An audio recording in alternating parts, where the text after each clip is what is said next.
کوئی تو ہے جو نظام ہستی چلا رہا ہے، وہی خدا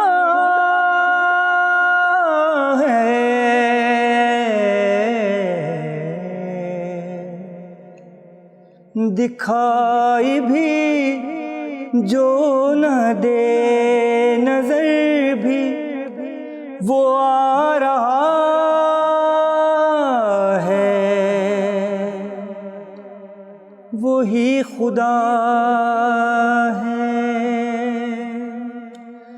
وہی خدا ہے،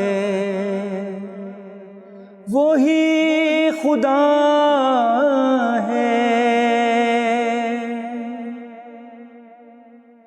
نظر بھی رکھے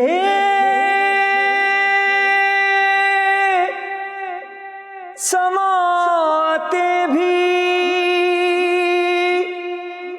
وہ جان لیتا ہے، نیتیں بھی جو دن کو رات اور رات کو دن بنا رہا ہے، وہی خدا ہے، وہی خدا ہے، وہی خدا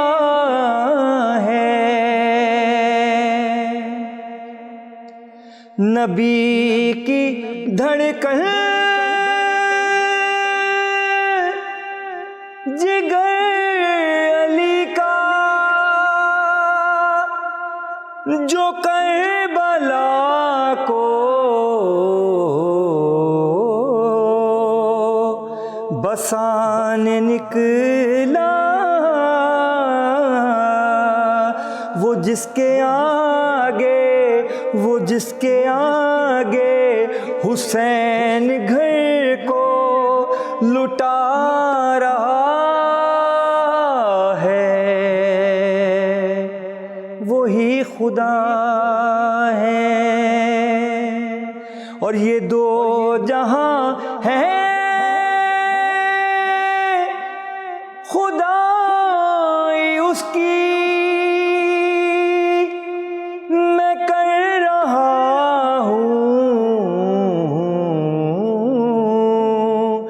بڑائی اس کی، وہ جس کے آگے علی بھی سر کو جھکا رہا ہے، وہی خدا ہے، وہی خدا ہے، وہی خدا ہے۔ تمام ناظرین کو نوحہ خان ذاکر اہل بیت اور آپ کا میزبان حسن ایاز کا سلام۔ ناظرین، آج کی یہ بیاض معصومین کا خصوصی پروگرام قائم ٹی وی ٹورنٹو کی جانب سے لے کر میں حاضر ہوا ہوں۔ آج ہمارے اس پروگرام میں ممتاز عالم دین علامہ سید کامران حیدر آبدی صاحب موجود ہیں۔ آئیے ہم ان سے گفتگو کرتے ہیں۔ قبلہ السلام علیکم۔ قبلہ کیسی طبیعت ہے آپ کی؟ قبلہ قائم ٹی وی کینیڈا ٹورنٹو کی جانب سے ہم ایک بار پھر آپ کے تہہ دل سے ممنون و مشکور ہوں۔ میں بھی آپ کا اور قائم ٹی وی ٹورنٹو کینیڈا کا مشکور ہوں کہ آپ لوگ یاد کرتے ہیں اور محبت دیتے ہیں، ظاہر ہے پھر وقت نکالنا پڑتا ہے۔ قبلہ ہمارے جیسے کہ آپ نے دیکھا کہ پروگرام کا عنوان ہے بیاض معصومین علیہ السلام، تو میں نے پڑھا، آپ کے سامنے میں گفتگو نہیں کر رہا، میں نے آپ جیسے علماء سے تو سیکھا کہ معصوم مولا کائنات سے کسی نے پوچھا کہ بڑا آدمی کون ہے.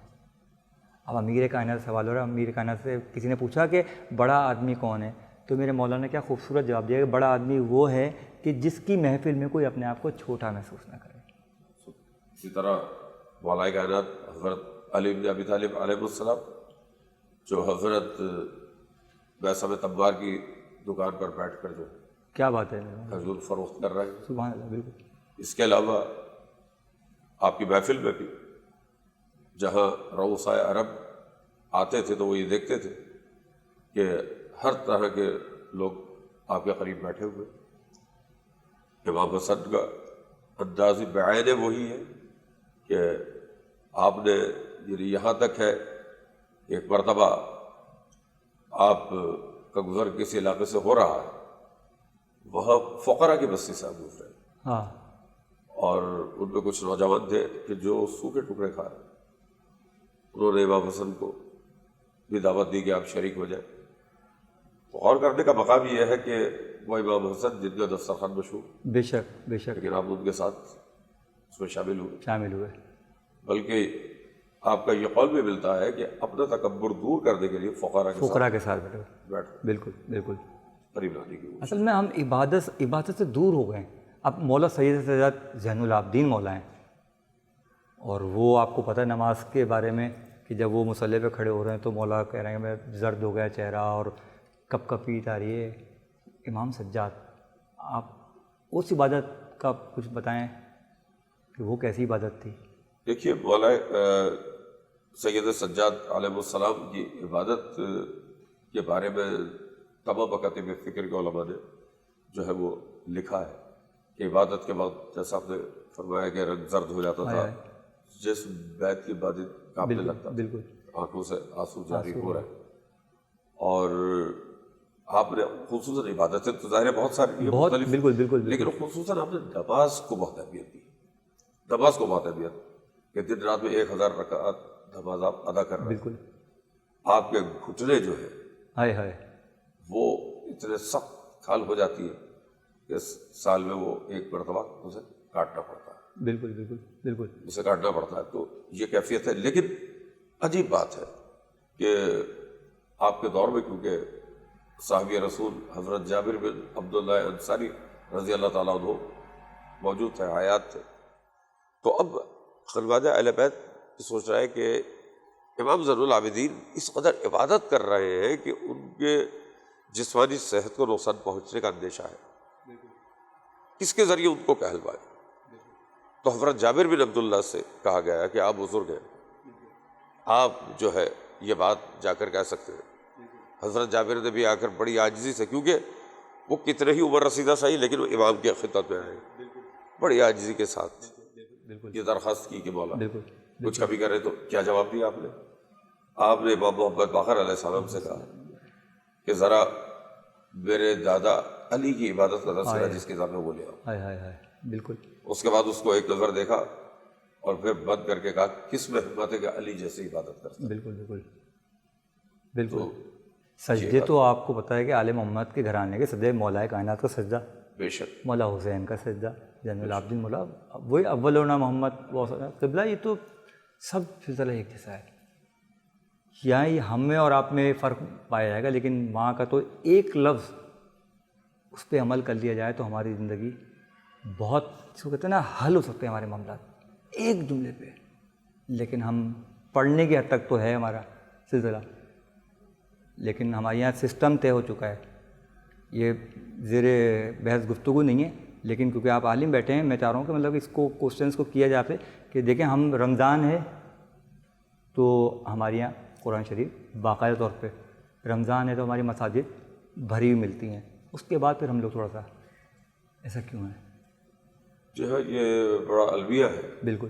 کہ ہم نے عبادت کو جو ہے وہ خانوں میں تقسیم کر دیا ہے کہ امام حسین کو یاد کرنا ہے تو سوا 2 مہینے، یا اگر نمازوں کی عبادتوں کے لیے مسجد کا رخ کرنا ہے تو وہ ماہ رمضان میں. یہاں وہ حدیث مجھے یاد آ رہی ہے کہ اگر مسلمان فجر کی نماز میں جمعے کی نماز کی طرح شرکت کرنے لگے. اس حدیث کا مفہوم یہ ہے. بالکل. تو جو ہے اب وہ حدیث مکمل طور پر ذہن میں نہیں، لیکن اگر فجر کی نماز میں جیسے جمعے کی نماز میں بالکل نمازی آتے ہیں بالکل تو انقلاب برپا ہو جائے گا، امام کا بالکل بالکل ظہور ہو جائے گا. تو یہ ایک کمی ہے، لیکن اس میں بہت ساری چیزیں اور بھی آپ کو دیکھنا ہوگی. مثلا ماہ رمضان میں جو اوقات کار ہیں ملازمتوں کے، کاروبار کے، وہ چینج ہے، وہ تبدیل ہو جاتے ہیں. تو لوگوں کو سہولت ہوتی ہے کہ وہ اپنے علاقے کی مسجد میں آئے. تو اسی طریقے سے خود لوگوں کے ذہن میں یہ ہوتا ہے. اور ماہ رمضان میں عبادت کی زیادہ تاکید بھی ہے. بالکل بالکل. مثلاً واضح خطبہ حضور کا جو آپ نے خطبہ شامانیہ کے نام سے مشہور ہے کہ اس ماہ میں اپنے قیام میں اضافہ کر دو، بالکل اپنے رکوع میں اضافہ کر دو، اپنے سجدوں میں اضافہ کر دو. تو ایک جانب یہ تاکید بھی ہے، لیکن پھر بھی میں یہ کہنا چاہوں گا کہ یہ ہماری ذمہ داری ہے کہ ہم عید کی نماز کے بعد مسجد کو جو ہے وہ ویران نہ کریں، بلکہ ہمیں کوشش کرنی چاہیے کہ اگر ہم موجود ہیں تو نماز باجماعت، واجب نماز باجماعت ادا. بالکل بالکل. ناظرین، یہ گفتگو کا سلسلہ جاری ہے اور قبلہ کا بیان ہمارے ساتھ موجود ہیں. وقت ہوا ایک چھوٹے سے وقفے کا، تو کہیں جائیے گا نہیں. اور یہ بڑی علمی گفتگو قبلہ کا آواز سے چل رہی ہے، تو دیکھتے رہیے قائم ٹی وی ٹورنٹو. خدا ہے کوئی تو ہے جو نظام ہستی چلا رہا ہے، وہی خدا ہے.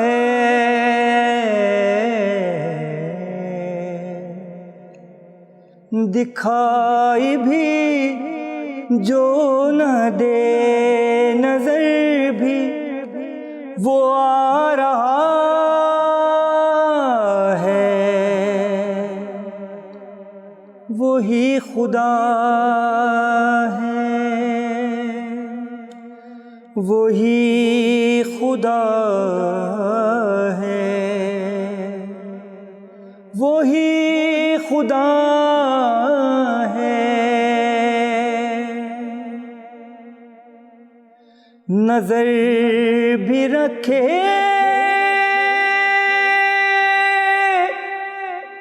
سماتے بھی وہ جان لیتا ہے، نیتیں بھی جو دن کو رات اور رات کو دن بنا رہا ہے، وہی خدا ہے، وہی خدا ہے، وہی خدا ہے. نبی کی دھڑکن جگر علی کا جو کربلا کو بسانے نکلا، وہ جس کے آگے، وہ جس کے آگے حسین گھر کو لٹا رہا ہے، وہی خدا ہے. اور یہ دو جہاں ہے خدائی اس کی میں کر رہا ہوں، بڑائی اس کی وہ جس کے آگے، وہ جس کے آگے علی بھی سر کو جھکا رہا ہے، وہی خدا ہے، وہی خدا ہے، وہی خدا ہے۔ تمام ناظرین کو نوحہ خان ذاکر اہل بیت اور آپ کا میزبان حسن ایاز کا سلام۔ ناظرین، آج کی یہ بیاض معصومین کا خصوصی پروگرام قائم ٹی وی ٹورنٹو کی جانب سے لے کر میں حاضر ہوا ہوں۔ آج ہمارے اس پروگرام میں ممتاز عالم دین علامہ سید کامران حیدر آبدی صاحب موجود ہیں۔ آئیے ہم ان سے گفتگو کرتے ہیں۔ قبلہ السلام علیکم۔ قبلہ کیسی طبیعت ہے آپ کی؟ قبلہ قائم ٹی وی کینیڈا ٹورنٹو کی جانب سے ہم ایک بار پھر آپ کے تہہ دل سے ممنون و مشکور ہوں۔ میں بھی آپ کا اور قائم ٹی وی ٹورنٹو کینیڈا کا مشکور ہوں کہ آپ لوگ یاد کرتے ہیں اور محبت دیتے ہیں، ظاہر ہے پھر وقت نکالنا پڑتا ہے۔ قبلہ ہمارے جیسے کہ آپ نے دیکھا کہ پروگرام کا عنوان ہے بیاض معصومین علیہ السلام، تو میں نے پڑھا، آپ کے سامنے میں گفتگو نہیں کر رہا، میں نے آپ جیسے علماء سے تو سیکھا کہ معصوم مولا کائنات سے کسی نے پوچھا کہ بڑا آدمی کون ہے؟ اب امیر کائنات سوال ہو رہا ہے، امیر کائنات سے کسی نے پوچھا کہ بڑا آدمی کون ہے، تو میرے مولا نے کیا خوبصورت جواب دیا کہ بڑا آدمی وہ ہے کہ جس کی محفل میں کوئی اپنے آپ کو چھوٹا محسوس نہ کرے۔ اسی طرح مولا کائنات حضرت علی بن ابی طالب علیہ السلام جو حضرت بیسم تمار کی دکان پر بیٹھ کر جو کیا بات ہے، حضور فروخت کر رہے ہیں، سبحان اللہ، بالکل۔ اس کے علاوہ آپ کی محفل میں بھی جہاں رؤسائے عرب آتے تھے تو وہ یہ دیکھتے تھے کہ ہر طرح کے لوگ آپ کے قریب بیٹھے ہوئے۔ امام حسن کا انداز بعین وہی ہے کہ آپ نے یعنی یہاں تک ہے، ایک مرتبہ آپ کا گزر کسی علاقے سے ہو رہا ہے، وہاں فقراء کی بستی سے آپ گزرے ہاں، اور ان میں کچھ نوجوان تھے کہ جو سوکھے ٹکڑے کھا رہے، انہوں نے امام حسن کو بھی دعوت دی کہ آپ شریک ہو جائیں۔ غور کرنے کا مقام یہ ہے کہ وہ امام حسن جن کا دسترخوان مشہور، بے شک بے شک، لیکن آپ ان کے ساتھ اس میں شامل ہوئے، بلکہ آپ کا یہ قول بھی ملتا ہے کہ اپنا تکبر دور کرنے کے لیے فقراء کے ساتھ بیٹھ بالکل بالکل قریب لانے کی اصل میں ہم عبادت سے دور ہو گئے ہیں۔ اب مولا سید سید زین العابدین مولا ہیں، اور وہ آپ کو پتہ ہے نماز کے بارے میں کہ جب وہ مصلی پہ کھڑے ہو رہے ہیں تو مولا کہہ رہے ہیں میں زرد ہو گیا چہرہ اور کپ کپیت آ رہی ہے۔ امام سجاد، آپ اس عبادت کا کچھ بتائیں کہ وہ کیسی عبادت تھی؟ دیکھیے، مولا سید سجاد علیہ السلام کی عبادت کے بارے میں تمام مکاتب فکر کے علماء نے جو ہے وہ لکھا ہے کہ عبادت کے بعد جیسا آپ نے فرمایا کہ رنگ زرد ہو جاتا تھا، جس بیت کی عبادت کانپنے لگتا، بالکل آنکھوں سے آنسو جاری ہو رہے، اور آپ نے خصوصاً عبادتیں تو ظاہر بہت ساری مختلف، بالکل، لیکن خصوصاً آپ نے نماز کو بہت اہمیت دی، نماز کو بہت اہمیت کہ دن رات میں 1000 رکعت نماز آپ ادا کر رہے ہیں، بالکل۔ آپ کے گھٹنے جو ہے ہائے وہ اتنے سخت کھال ہو جاتی ہے کہ سال میں وہ ایک مرتبہ اسے کاٹنا پڑتا ہے، بالکل اسے کاٹنا پڑتا ہے۔ تو یہ کیفیت ہے، لیکن عجیب بات ہے کہ آپ کے دور میں کیونکہ صحابی رسول حضرت جابر بن عبداللہ انصاری رضی اللہ تعالیٰ عنہ موجود تھے، حیات تھے، تو اب خانوادہ اہل بیت سوچ رہا ہے کہ امام زین العابدین اس قدر عبادت کر رہے ہیں کہ ان کے جسمانی صحت کو نقصان پہنچنے کا اندیشہ ہے، کس کے ذریعے ان کو کہلوائے؟ تو حضرت جابر بن عبداللہ سے کہا گیا ہے کہ آپ بزرگ ہیں، آپ جو ہے یہ بات جا کر کہہ سکتے ہیں۔ حضرت جابر نے بھی آ کر بڑی عاجزی سے، کیونکہ وہ کتنے ہی عمر رسیدہ صحیح لیکن وہ امام کی خدمت میں آئے، بڑی عاجزی کے ساتھ یہ درخواست کی کہ مولا کچھ کبھی کرے، تو کیا جواب دیا آپ نے؟ آپ نے امام محمد باقر علیہ السلام سے کہا کہ ذرا میرے دادا علی کی عبادت کا تذکرہ جس کتاب میں وہ لے آؤ. ہائے ہائے ہائے، بالکل اس کے بعد اس کو ایک نظر دیکھا اور پھر بند کر کے کہا کس میں ہمت ہے کہ علی جیسی عبادت کرتا ہے. بالکل بالکل بالکل. سجدے تو آپ کو پتہ ہے کہ آل محمد کے گھرانے کے سجدے، مولا کائنات کا سجدہ، بے شک مولا حسین کا سجدہ، زین العابدین مولا وہی اولنا محمد قبلہ، یہ تو سب سلسلہ ایک جیسا ہے. یہاں ہی ہم میں اور آپ میں فرق پایا جائے گا، لیکن وہاں کا تو ایک لفظ اس پہ عمل کر لیا جائے تو ہماری زندگی بہت، اس کو کہتے ہیں نا، حل ہو سکتے ہیں ہمارے معاملات ایک جملے پہ. لیکن ہم پڑھنے کی حد تک تو ہے ہمارا سلسلہ، لیکن ہمارے یہاں سسٹم طے ہو چکا ہے. یہ زیر بحث گفتگو نہیں ہے، لیکن کیونکہ آپ عالم بیٹھے ہیں، میں چاہ رہا ہوں کہ مطلب اس کو کوشچنس کو کیا جائے پہ کہ دیکھیں ہم رمضان ہے تو ہمارے یہاں قرآن شریف باقاعدہ طور پہ، رمضان ہے تو ہماری مساجد بھری ہوئی ملتی ہیں. اس کے بعد پھر ہم لوگ تھوڑا سا ایسا کیوں ہے؟ جو ہے یہ بڑا المیہ ہے بالکل کہ ہم نے عبادت کو جو ہے وہ خانوں میں تقسیم کر دیا ہے کہ امام حسین کو یاد کرنا ہے تو سوا 2 مہینے، یا اگر نمازوں کی عبادتوں کے لیے مسجد کا رخ کرنا ہے تو وہ ماہ رمضان میں. یہاں وہ حدیث مجھے یاد آ رہی ہے کہ اگر مسلمان فجر کی نماز میں جمعے کی نماز کی طرح شرکت کرنے لگے، اس حدیث کو مفہوم کیا ہے، بالکل. تو جو ہے وہ حدیث مکمل طور پر ذہن میں نہیں، لیکن اگر فجر کی نماز میں جیسے جمعے کی نماز میں بالکل نمازی آتے ہیں بالکل تو انقلاب برپا ہو جائے گا، امام کا بالکل بالکل ظہور ہو جائے گا. تو یہ ایک کمی ہے، لیکن اس میں بہت ساری چیزیں اور بھی آپ کو دیکھنا ہوگی. مثلا ماہ رمضان میں جو اوقات کار ہیں ملازمتوں کے، کاروبار کے، وہ چینج ہے، وہ تبدیل ہو جاتے ہیں، تو لوگوں کو سہولت ہوتی ہے کہ وہ اپنے علاقے کی مسجد میں آئیں. تو اسی طریقے سے خود لوگوں کے ذہن میں یہ ہوتا ہے. اور ماہ رمضان میں عبادت کی زیادہ تاکید بھی ہے. بالکل بالکل. مثلا واضح خطبہ حضور کا جو آپ نے خطبہ شامانیہ کے نام سے مشہور ہے کہ اس ماہ میں اپنے قیام میں اضافہ کرو، بالکل اپنے رکوع میں اضافہ کر دو، اپنے سجدوں میں اضافہ کر دو.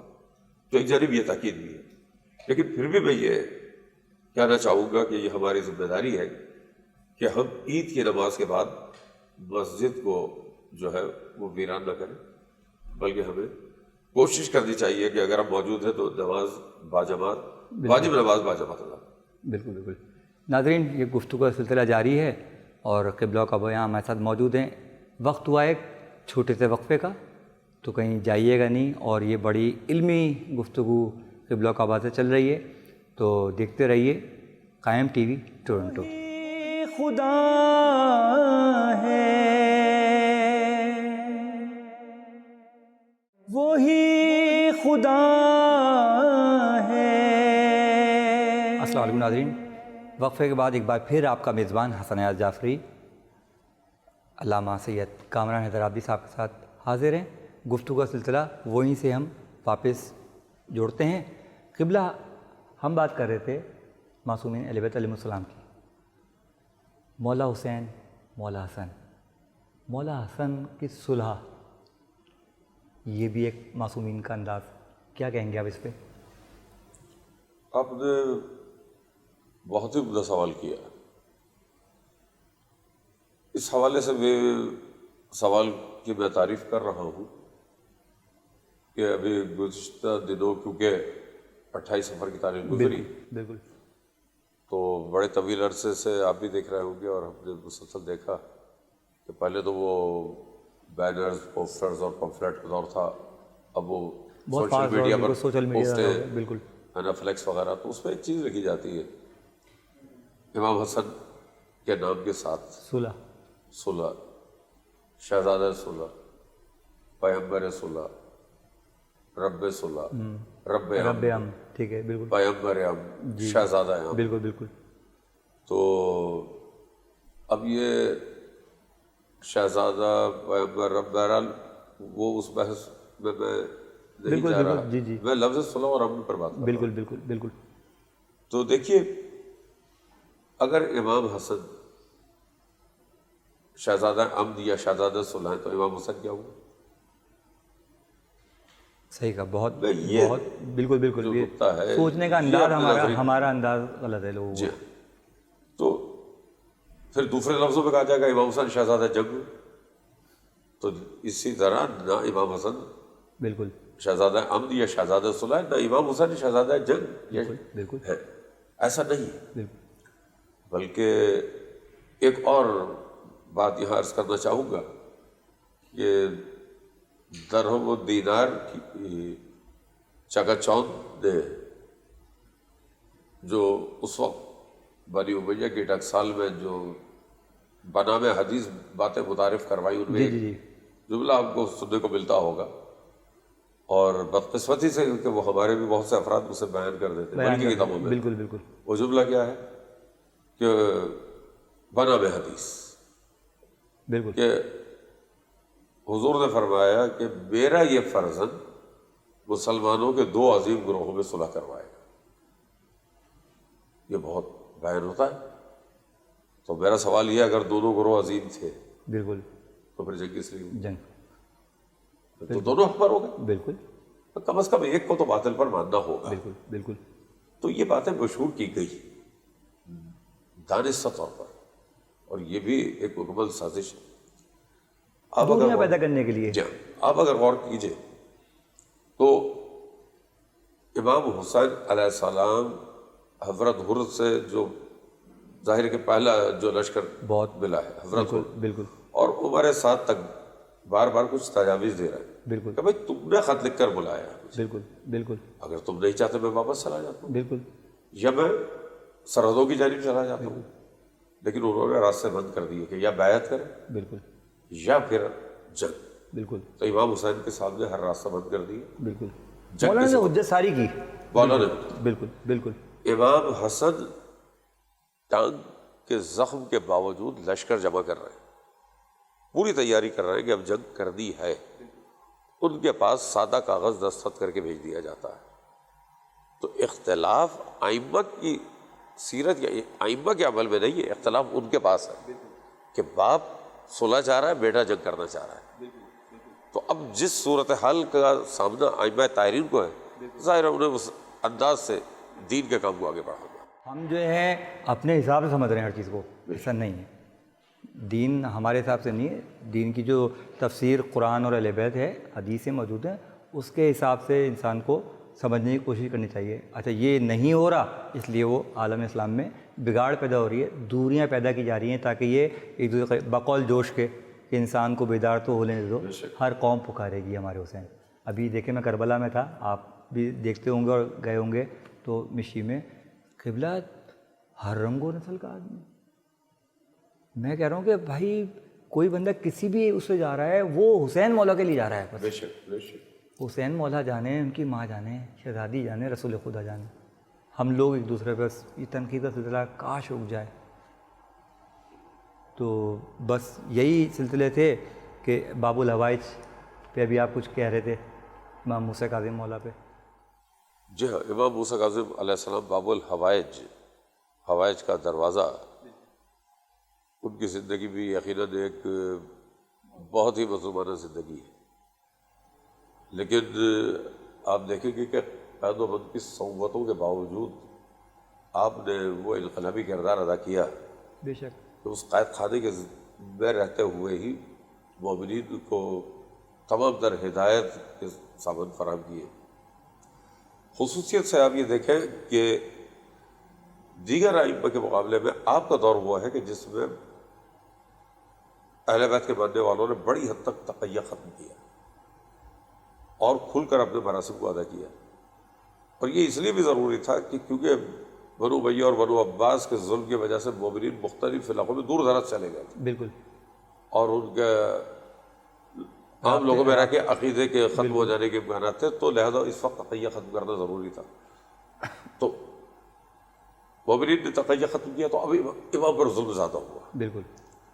اور اس کے باوجود آپ دیکھیں تو قید خانے میں امام کی عبادتوں کا عالم یہ ہے کہ ظالم سے ظالم فرد کے نگرانی میں آپ کو دیا گیا، مگر کچھ دن بعد وہ آپ کو مہم ہو جاتا ہے. بالکل. اور اس میں سہل کی جو قید میں جب آپ ہیں فضل بن سال کا نام ہے، تو وہ کسی طریقے سے ایک چاہنے والا جس کو اس سے تعلقات ہیں پہنچتا ہے. ہاں وہ اس سے آ کے کہتا ہے کہ مجھے مولا سے ملنا ہے. نہیں، مولا سے ملنا نہیں، یہ کیونکہ آیا ہے مشکل ترین وقت میں، بالکل. تو آ کر اس سے باتیں کر رہا ہے. ممکن ہے جو آپ نے پڑھا یہ کسی روایت میں ہو ایسا. تو اب فضل بن سہل اس سے کہتا ہے کہ تو اصل مقصد بتا جس لیے تو آیا ہے، یہی بالکل جس کے لیے تو بالکل. آیا. کہتا میں تجھ سے ملنے آیا. تو سے ملنے آیا ہوں. بالکل بالکل. تو اسے کہا نہیں تو اپنے امام سے ملنے آیا. ہاں تو اب یہ نہیں چاہتا کہ اس کے بارے میں علم و ثقافت. ہاں اس نے مستقل یہ کہا یہ کہ میں کسی ایسے تجھ سے ملنے آیا ہوں، لیکن وہ سمجھ گیا کیونکہ وہ بھی محب تھا. جی وہ بھی محب تھا. پہلے دشمن تھا بالکل لیکن امام امام کے ساتھ جتنے عرصے اس کے ساتھ ہے. بالکل بالکل. تو اب اس سے بھی حیرت ہوتی ہے، تو کوٹھے پر لے جاتا ہے اور کہتا ہے روشن دان سے جھانک کے دیکھو. بالکل. پھر اس نے کہا کہ وہ کیا امام کی مظلومیت ایک کپڑا نظر آ رہا ہے اسے. کہا کہاں ہے میرے امام؟ یہ تو کپڑا رکھا ہوا ہے چاندنی سفید. کہا یہ ہے تمہارے امام. ہائے ہائے. اب یہاں میں ناظرین کے سامنے واقعات دہرانا چاہوں گا، یقیناً آپ پڑھا اور سنا ہوگا، لیکن اب وہ امام کے فضائل وہ بیان کر رہا ہے کہ فجر کی نماز کے بعد سر سجدے میں رکھتے ہیں، یہاں تک کہ وقت ظہر آتا ہے تو سر اٹھاتے ہیں اور نماز ادا کرتے ہیں. پتہ چلا سوئے نہیں تھے کیونکہ تجدید وضو کے بغیر ظہر. پھر تعقیبات، پھر سر سجدے میں عصر کے وقت اٹھایا، پھر عصر کی نماز، پھر سر سجدے میں یہاں تک کہ وقت مغرب، پھر وقت مغرب کی نماز ادا کی، پھر اس کے بعد سر سجدے میں عشاء کی نماز، عشاء کے بعد افطار کرنا، روزہ. کچھ دیر آرام، پھر نماز کے لیے کھڑے ہو گئے. آدھی رات تک نماز جاری، پھر سر سجدے پہ یہاں تک کہ وقت تہجد آ جاتا ہے. بالکل. پھر تہجد ادا کی، پھر فجر آ جاتا ہے. فضل کہتا ہے کہ میری سمجھ میں نہیں آتا کس کو موکل کیا ہے جو انہیں خبر دیتا ہے اب فجر کا وقت ہوا، ہاں اب ظہر ہوا، اب مغرب آ گئی ہے. بالکل. تو یہاں میں ایک جملہ کہا کرتا ہوں، فضل ابھی محب ہوا ہے، صحیح معنوں میں مومن نہیں بنا. کیا بات ہے. ورنہ وہ سمجھ لیتا کسی کو موکل کرنے کی ضرورت نہیں. بالکل. یہ تو وہ ہے کہ سورج طلوع ہونے سے قبل اور غروب ہونے سے قبل ان سے اجازت لیتا. بالکل بالکل بالکل. تو قوت ولایت یہ ہے، بالکل. مگر صبر یہ کہ تمام در مظالم کے باوجود ہے. قبلہ ابھی امام صادق کے حوالے سے بھی آپ کو پتہ ہے کہ دن آ رہے ہیں، تو امام صادق کے حوالے سے کچھ آپ ہمارے ناظرین کو، خصوصاً نوجوانوں کو. جی ہاں، امام جعفر صادق علیہ السلام کا دور بڑا مختلف ہے. جی. اس لحاظ سے کہ حکمرانوں کے کشور کشائی کے نتیجے میں دنیا کے جغرافیہ تو بدل گئے، بڑے ممالک فتح ہو گئے اور اعلیٰ تعلیم یافتہ اقوام زیر نگی آ گئی. مصر، یونان سے آئے ہوئے افراد جو شام وغیرہ میں آباد تھے، ہندوستان، ایران، یہ سب جگہ قبضے ہو گئے. لیکن ان کے پڑھے لکھے افراد نے دانستہ اسلام کا کلمہ پڑھ کر اور اسلام میں شامل ہو گئے. جی ہاں رخنہ پیدا کرنا شروع کیا. قرآن مجید میں شبہ، توحید میں شبہ. امام محمد باقر نے ہی شروع کیا تھے شاگرد تیار کرنے، مدرسہ بنایا. بالکل بالکل. امام جعفر صادق نے اسے وسعت دی، بڑی تعداد میں علماء تیار ہوئے، احادیث جمع ہوئی. پھر ایک کام آپ نے کیا. اچھا، زیادہ وقت امام صادق کو میرے خیال سے ملا ہے. بے شک. بالکل. پھر ایک کام آپ نے کیا، آپ نے صرف عالم نہیں بنایا، آپ نے مناظر بھی تیار کیے. واہ واہ واہ، سبحان اللہ. ہر عالم کو حق نہیں دیا کہ وہ مناظرہ کرے، بالکل لیکن مناظر تیار کیے. بالکل. کیوں؟ تاکہ مناظر انہی کے حلقے میں جا کر انہیں شکست دے بالکل دلائل کے ذریعے، بالکل. اور اسلام کا پرچم بلند ہو. لہٰذا امام کے ان شاگردوں نے، علماء تو اپنی جگہ تھے لیکن مناظر جو تھے، انہوں نے ایسے بدتینت افراد جو اسلام کا لبادہ اوڑھ کر اسلام کو نقصان پہنچا رہے تھے، ان کو ان کے مجمع میں ذلیل و رسوا کیا. بالکل بالکل. اور حقیقی اسلام کی تصویر پیش کی ہے. اور اتفاقی بات ہے کہ رسول خدا کا بھی سلسلہ بے شک سترہ وجہ فرمایا آپ نے. اور ظاہر ہے کہ وہ ہستی کہ جو وجہ تخلیق کائنات. اور اچھا، ہمارے یہاں سلسلہ یہ ہوتا ہے کہ کسی بھی معصوم کے حوالے سے شہادت ہو یا کسی اور سلسلے کا ہو کہ وہ کہتا ہے وہ فلاں تاریخ صحیح ہے. وہ میں کہتا ہوں کہ اگر کوئی 4 تاریخیں بھی بتا رہا ہے یا کوئی 5 بتا رہا ہے، مجھے تو عبادت کا موقع زیادہ مل رہا ہے نا. بے شک سبحان میں اللہ. تو سب پہ کروں، بہت اچھا. کوئی تو ہوگی اس میں سے. قبلہ آپ کے کیا ہے اس میں؟ نہیں، آپ نے وجہ فرمایا. اور ہم تاریخ نہیں، ہم تو ان کو مانتے ہیں نا. بے شک اگر تاریخ ہے، آپ زائد تاریخوں پر اچھی بات ہے. سیرت کے جلسے کیجیے، میلاد بالکل کیجیے، آپ بہت اچھا ہے. اور ہمارے علماء نے تو 12 سے 17 کو، بالکل کیونکہ اہل سنت برادران کی تعداد جو ہے 12 کو ترجیح دیتی ہے، ٹھیک ہے، اور شیعہ حضرت کرار جو 17 کو. تو بھائی 12 سے 17 تک آپ پورا ہفتہ ولادت کا بنائیے، پورے سال آپ جو ہے میلاد کا انعقاد کرتے رہیں. اور کیوں نہ کیا جائے وہ سے جس پر پروردگار عالم درود بھیج رہا بے ہو. شک بے شک بے شک. اور وجہ تخلیق کائنات. یہاں میں یہ بھی عرض کرنا چاہوں گا کہ درود کب سے خالق کائنات رسول اللہ پر بھیج رہا ہے. عطا کریں عطا کریں. تو دیکھیے وہ آیت جو ہے، ان اللہ و ملائکتہ یصلون علی النبی یا ایھا الذین آمنوا صلوا علیہ وسلموا تسلیما، کہ اللہ اور اس کے فرشتے نبی پر درود بھیجتے. تو آئے مومنو تم بھی درود بھیجو. ٹھیک ہے. تو اب کب سے ہے درود؟ تو آپ کی دلچسپی کے لیے کہ سرکار کے عہدے تو بہت سے ہیں. بے شک. آپ رسول بھی، بالکل. آپ ولی بھی ہیں، کیا بات ہے. امام بھی ہیں، محسن کائنات بھی ہیں، بالکل بالکل رحمت للعالمین بھی ہیں، بالکل. آپ عبد بھی ہیں، عبدیت کی بھی منزل پر ہیں. بالکل. اور اب ان تمام عہدوں میں دیکھیے کہ درود کس عہدے کے ساتھ ہے. رسالت کے ساتھ درود کو نہیں رکھا، بالکل اللہ رسول نہیں کہا ہے، بالکل اس لیے کہ رسالت کا آغاز تب سے ہوا جب آپ نے بعثت بالکل شروع ہوئی. بالکل امامت نہیں، کیونکہ امامت کا آغاز بھی اسی کے ساتھ ہی. بالکل اسی طرح ابدیت نہیں، ابدیت کا اعلان معراج کے موقع پر ہو رہا ہے. بالکل. سبحان الذی اسری بعبدہ. کسی عہدے کے ساتھ آپ کو درود نہیں ملے گا. درود ملے گا نبی کے عہدے کے ساتھ، بالکل بالکل علی النبی، نبی کے عہدے کے ساتھ. بالکل. کیوں؟ کیونکہ آپ ہی کی ایک حدیث ہے، کنت نبیا آدم بین الماء والطین. بالکل وہ اس وقت بھی نبی تھا بالکل جب آدم آب و گل کے درمیان تھے. بالکل بالکل گویا جب سے سرکار پر درود بھیجا جا رہا بالکل بالکل بالکل اور بھیجا جاتا رہے گا. بالکل بالکل بالکل صحیح فرمایا قبلہ آپ نے. اور یہ علمی گفتگو ایسی ہے کہ اس میں تو دل ہی نہیں چاہتا. یہ تذکرے ایسے ہیں کہ اس میں دن رات سال مہینے صدیاں عمر ختم ہو جائے لیکن یہ فضائل کبھی بھی ختم نہیں ہو سکیں گے. بے شک. اور بس کوشش یہی ہے کہ قائم ٹی وی کی کہ علماء کرام کو بلا کے، اور ایک کوشش ہے ہماری کہ تاکہ علماء کی ان باتوں سے کوئی تو ایک اچھے عمل کی طرف آ جائے گا. بے شک. بس محبت کا جذبہ، محبت کا جذبہ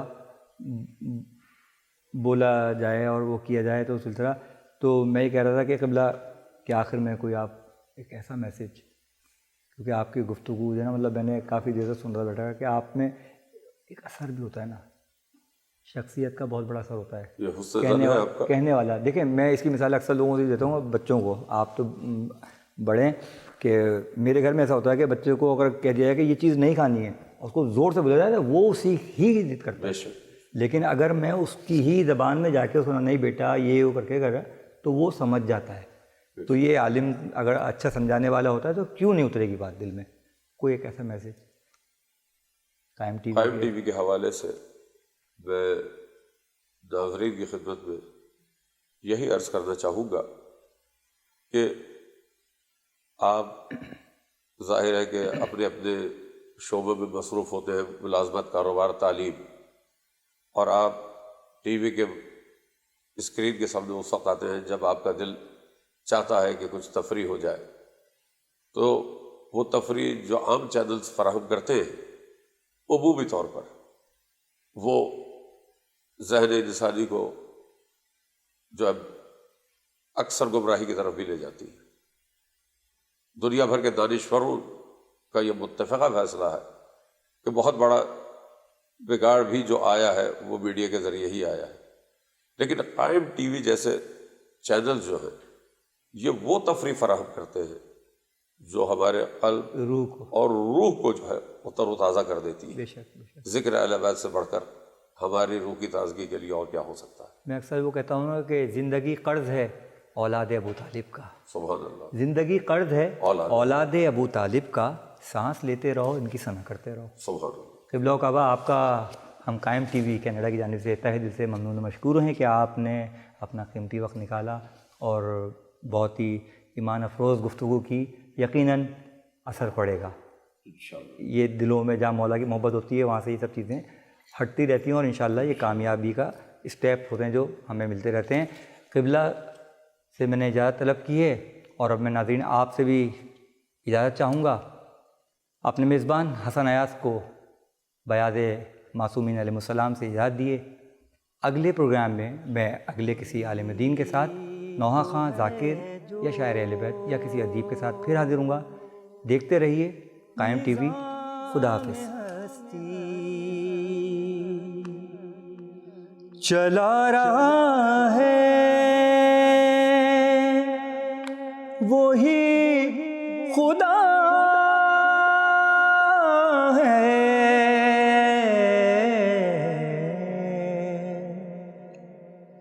دکھائی بھی جو نہ دے نظر بھی وہ آ رہا